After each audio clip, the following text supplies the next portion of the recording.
تمہارا کام کیا ہو بتاؤ نا. فرمایا نہیں میں میرا کام بعد میں بتاؤں گا, پہلے بتاؤ یہ چراغ بجھا کیوں اور دوسرا چراغ آپ نے جلایا کیوں. کیا کہا مسلمانوں کے کام میں مشغول تھا, اس وجہ سے اس میں جو تیل جل رہا تھا بیت المال کا تھا. اگر تم یہ کہتے میں مسلمانوں کے کام کے لیے آیا ہو تو یہی تیل جلتا, لیکن تم یہ کہہ رہے تم ذاتی کام سے آئے ہو تو اس میں بیت المال کا تیل نہیں عمر کا ذاتی تیل جلے گا. اللہ میں آپ کو مثال دیتا ہوں. اللہ مجھے یاد آ رہا ہے شیخ یوسف کی باتیں. یزدجیر کا محل فتح ہو گیا. احنف ابن قیس رضی اللہ عنہ ہیرے کے تاجر تھے. لوگ یہ تلاش کر رہے, لوگ یہ اٹھا رہے, یہ کچھ بھی نہیں اٹھا رہے. ان کو پتا تھا یزدجیر سے میری ہیرے کی تجارت ہوتی تھی, میں جا کر اسی کو اٹھا دوں.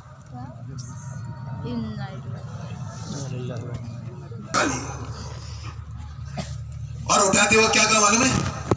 خوبصورت جملہ, تم نے جتنی چیزیں اٹھائی ہے نا سب سے قیمتی چیز میرے پاس ہے. اور اسی کو روانہ کر دیا مدینے پاک.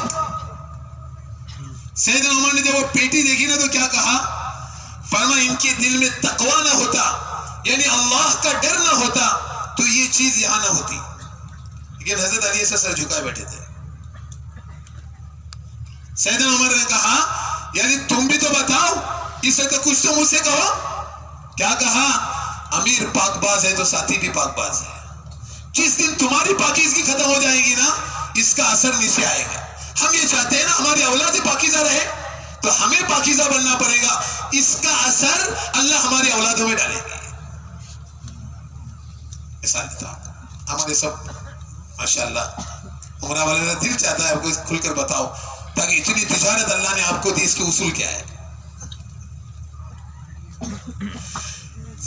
سیدنا عمر رضی اللہ عنہ نے خط لکھا عمر بن سعیدی کو کہ جیسے میرا خط پہنچے ویسے علاقہ چھوڑ کر میرے پاس واپس آ جاؤ ہمس سے.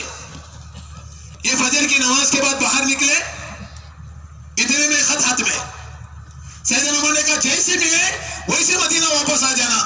وہیں سے وہ پیدل چلے مدینے پاک. کتنا دور ہے اللہ جانے. ہم نے سعودی عربیہ سے فلائٹ بک کی تھی تو 2 گھنٹے کی فلائٹ تھی. کتنے گھنٹے کی؟ 2 گھنٹے کی. جب سیدنا عمر کے سامنے کھڑے ہو گئے, چہرہ پورا کالا, بال پورے مٹی میں سنے ہوئے, بڑا گندا حال. سیدنا عمر نے کہا عمر یہ کیا حال ہے؟ ہم سب کے لیے تاریخی جملہ ہے. کیا کہا عمر, جسم کالا ہے لیکن اندر دوڑنے والا خون پاک ہے. سخت جملہ زبان سے ابھی نکالوں گا, معاف کرنا, برا مت لگنے دینا. شیخ الیاس رحمت اللہ علیہ فرمایا کرتے تھے اگر اندر دوڑنے والا خون پاک نہیں ہے تو ساری عبادتوں کی مثال ایسی ہے جیسے سونے کی رکابی میں پخانا ہے. معاف کرنا, بہت سخت جملہ تھا, میں نے نقل کر دیا. لیکن ہمیں اصول اپنانا ہے, پاکیزگی کے ساتھ معاملات کریں. دوسری مثال دے رہا ہوں. سیدنا عمر رضی اللہ عنہ نے سوال کیا مال کہاں ہے؟ 2.5 سال تک تجھے علاقے کا گورنر بنایا تھا, مال کدھر ہے؟ کا کون سا مال؟ فرمایا جب مال آپ کا تھا نہیں تو مال کا سوال کیوں کر رہے؟ مال ان کے مالداروں سے میں نے لیا اور غریبوں کو دے دیا, آپ کا تھا نہیں تو آپ کو بھیجا نہیں میں نے. آگے کا اصول یاد رکھنا. پھر تیرے پاس ہے کیا؟ کہ اپنے یہاں سے تھیلی نکالی کہ یہ میری کل کائنات ہے. علماء نے دیکھا کہ 2 پیالے تھے, پہلے پیالے سے پانی پیتے تھے اور دوسرے سے وضو کرتے تھے, اور دوسرے پیالے میں نہاتے تھے, کھاتے تھے اور دھوتے تھے. کہ یہ میری کل کائنات ہے, اس کے علاوہ میرے پاس کچھ نہیں ہے. اتنی پاکیزگی والی زندگی گزاری ہے. اگلا جملہ کہہ رہا ہوں, کوئی بھی آدمی دکان پر بیٹھے, کوئی بھی تجارت میں بیٹھے, کوئی بھی وعدہ کرے, دبانے والا نگران اپنے ساتھ رکھنا. دبانے والا نگران اپنے ساتھ میں رکھنا. یہ ہے تو صحابہ کا جملہ ہے, دبانے والا نگران ساتھ میں رکھنا. کیا مثال ہے؟ سیدنا عمر رضی اللہ عنہ نے معاذ ابن جبل کو بھیجا زکات وصول کرنے کے لیے. وہ چمڑے کا ٹاٹ سر پر رکھ کر گئے اور ویسے ہی واپس آ گئے. تو ان کی بیوی نے کہا عمال جب واپس آتے ہیں تو گھر والوں کے لیے ہدیہ لاتے ہیں, تم کوئی ہدیہ نہیں لائے؟ فرمایا ہدیہ کہاں سے لاؤ؟ سیدنا عمر نے ایک دبانے والا نگران متعین کیا تھا. تو تمہارے اوپر؟ فرمایا میرے اوپر. ان کی بیوی نے رشتہ داروں میں کہنا شروع کر دیا میرا شوہر اللہ کے رسول کے یہاں امین تھا, ابو بکر کے یہاں امین تھا, سیدنا عمر کے زمانے میں امین نہ رہا, ایک دبانے والا نگران متعین کیا. بات چلتے چلتے سیدنا عمر تک گئی. سیدنا عمر نے بلایا, فرمایا معاذ تیرے پر کون سا دبانے والا میں نے متعین کیا تھا؟ فرمایا اللہ. اس پر حضرت نے اصول لکھا جس بھی تجارت میں ہو یہ مت سمجھنا کیا میرا دبانے والا ہے, یہ دیکھنا کہ اللہ مجھے دبانے والا ہے. معاف کرنا کچھ عرض کر دیتا ہوں آپ کو, میرا دل چاہتا ہے. کسی کی رضامندی کے بغیر کوئی چیز لینا اس کا حکم کیا ہے؟ آج کوئی ہم سے مسلمانوں سے تجارت کیوں نہیں کرتا؟ یہ ناراض کیا اصول ہے شریعت کی؟ دیکھو سیدنا عمر کو مسجد نبوی کی توسیع کرنا ہے اور بیچ میں دار عباس آ گیا. تو سیدنا عمر رضی اللہ عنہ آئے کہ عباس یہ گھر مجھے ہدیہ کر دو. عباس نے کہا میں ہدیہ نہیں کروں گا. فرمایا مجھے بیچ دو. فرمایا بیچوں گا بھی نہیں. اپنے ہاتھ سے شریک کر لو. کہ ہاتھ سے شریک بھی نہیں کروں گا. کیا کرنا ہے سیدنا عمر کو؟ بلڈنگ بنانا ہے ممبئی میں؟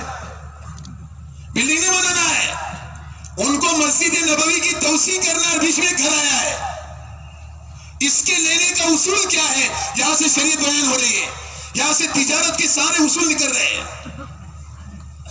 عجیب بات کہ ہمارے دونوں کے بیچ میں حکم متعین ہونا چاہیے. ٹھیک ہے, کس کو متعین کریں گے؟ فرمایا حضرت زید بن ثابت کو. ایک روایت ہے کہ ابی بن کعب کو متعین کریں گے, یہ ہمارے دونوں کے بیچ میں فیصلہ کریں گے. تو ٹھیک ہے, دونوں گئے اور مقدمہ بیان کیا. حضرت زید بن ثابت نے فیصلہ کیا امیر المومنین مسجد نبوی کو بنانا نہیں, توسیع نہیں کرنا, کشادہ نہیں کرنا جب تک کہ حضرت عباس راضی نہ ہو جائے. سیدنا عمر نے کہا اے زید کس سے فیصلہ کر رہا؟ قرآن سے کر رہا؟ حدیث سے کر رہا؟ کس سے کر رہا ہے؟ فرمایا حدیث سے کر رہا ہوں. کہ حدیث بیان کر. اس میں ہم سب کے لیے, کاروبار کرنے والوں کے لیے سب کے لیے اصول ہے. کیا کہ سلیمان بن داؤد علیہ السلام, زید بن ثابت نے مثال دی, سلیمان بن داؤد علیہ السلام قبلہ اول کی تعمیر کر رہے تھے. شام تک تعمیر ہوتی تھی, مزدور لوگ ہاتھ رکھتے تھے, صبح ہونے سے پہلے گر جاتی تھی. صبح پھر تعمیر شروع ہوتی تھی, رات بھر تعمیر ہوتی تھی, مزدور ہاتھ نکلتے تھے, پھر وہ گر جاتی تھی.